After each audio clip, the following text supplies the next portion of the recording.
No one have the camera on. We just sit there posting. Oh yeah, I got y'all. Hey, since I got you on the bathroom, y'all gonna have to say subscribe to Fatkat, man. That's my YouTube channel. Subscribe to Fatkat. You know the vibes. You know the vibes. Good morning. What is going on, everyone? It's your boy Fatkat, of course, bringing you another one, man. So today is Sunday morning. I'm not sure when this video is going to drop because it might be a long day, so it might be Monday by the time you guys are watching this, or at least when the video drops. But anyway, man, Sunday morning, man. It's about 7 o'clock in the morning. Grind don't stop, obviously. No days off. Here we go, man. But anyway, so today, what are we doing, man? So we are heading to a car show, man, actually. So I wouldn't say I got invited to it, but you know, a couple people kind of told me about it. One dude in particular that I know on Instagram. I never met him. Actually, I'm about to go meet him right now in person. We're gonna go meet up first, and then go meet up with some other people, and then we're gonna all ride to the show together. But anyway, so yeah, so he hit me up and said, hey man, you know, we're going to the car show. We actually registered to be in a car show. So hey man, why don't you register your car and let's go up there and, you know, let's do it. Mopar, right? So I said, okay, cool, let's do it, man. The dude got a Hellcat, by the way. Nasty Hellcat. So he don't know this yet, but we probably gonna do a feature on his car one of these days. But anyway, but yeah, man, so I registered, man, but I ended up registering like not even like 2 days ago, so I don't know if it was too late. My thing still says pending, it doesn't say approved. So we're just gonna ride up there, man, and see, you know, if I go in there with a, you know, 4, 5, 6 other cars, man, hopefully they just let me, like, you know what, go ahead, man, you can go and park your shit right there. So we'll see. We'll see how that goes. But other than that, if not, man, then I'll bring you guys some footage of the car show, man. Florida car shows. If you guys don't know, man, you know what I'm saying, they always be on point. You know, we got people from all kind of walks of life, all different kind of ideas and how they're going to build their car, you know, here in Florida, man. So there's always a lot of diversity, you know, at car shows and things like that, man. So all right, man, so I see you guys when we get there, man. Actually, I see you guys when we get to the spot. We're going to meet up the other dude, show his car real quick, and then we go from there, man. Let's go. All right, man, so we just made it to like the little area where they're meeting up, man. So we got a bunch of Mopars out here. I'll show you guys in a sec. We're about to actually ride down the street and then get ready to go into the meet, man. I'm gonna show you guys as they ride out.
All right, man, so we just got over to the car show, man. You can see that's the line to go in. So we're waiting to go in, you know, waiting for the line to go down or whatever, so we can go in and have our turn or whatever. But I'm gonna show you guys the lineup real quick.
Alright, man, so we just got to the car show. Man, we got a little corner over here, a little Mopar corner. I'll show you guys how they sitting over here. And after that, man, I'll give you guys some other footage of the rest of the car show, man. Let's go.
over the stove, right hand, just roll with it. Duck, and runners, in the filter, trapped instead of swinging and nothing but money.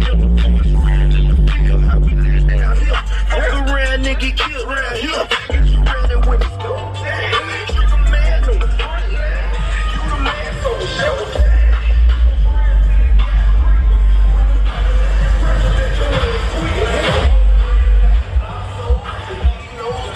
For the low.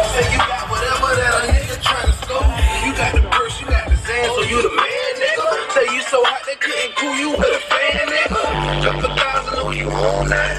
Say you plug with the plug, cause he done friend you a stone night. I'm on the pole, yeah, you grown night.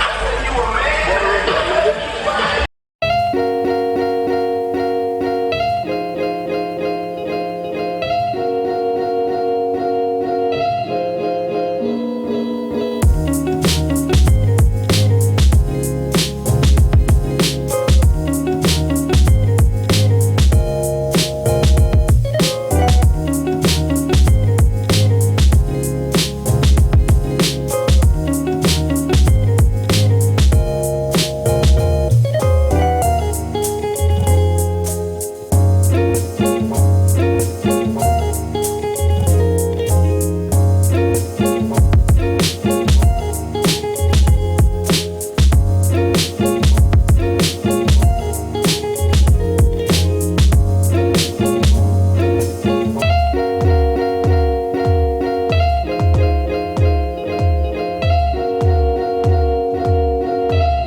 You got a big lip.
right, man, so that's the end of the video. It's the end of the show. As you guys can, well, hope you guys enjoyed it, man. We, man, there was a lot of cars, I didn't even film like all the way to the back, man. There's probably so many cars that was here, man. But anyway, man, it was a dope event. Like I said, as you know, man, Florida does it really big. It's crazy, man. Anyway, like I said, there's so much diversity, man, when it comes to, you know, all the cars that's here in Florida, man. A lot of tuners, a lot of imports, and a lot of muscle, man. So anyway, I think we came out, we did it good for the muscle cars. But now we're about to do a little photo shoot, as you guys can see. Doing a little photo shoot over here. We got ice blue. And you got gold mango. Make sure you guys follow this guy on Instagram, man. He's all over the place. He takes a lot of dope pictures with his Instagram. Anyway, man, so we're gonna finish out the photo shoot. We're gonna call it a day, man. As you guys know, man, make sure you guys like, comment, subscribe, hit that notification bell, man, because like I said, we're gonna make sure we go back to the drawing board and we're gonna do a lot of dope stuff, man. Like I said, as I keep going out to these different car shows, I know I'm like way behind, even though I just got my car, but I got a lot of stuff to do, man. So we're definitely gonna get it done. Anyway, hit that like button, hit that subscribe button, and of course, man, hit that notification bell as always, man. As you know, man, I'm your boy Fatkat, and we see you guys on the next one, man.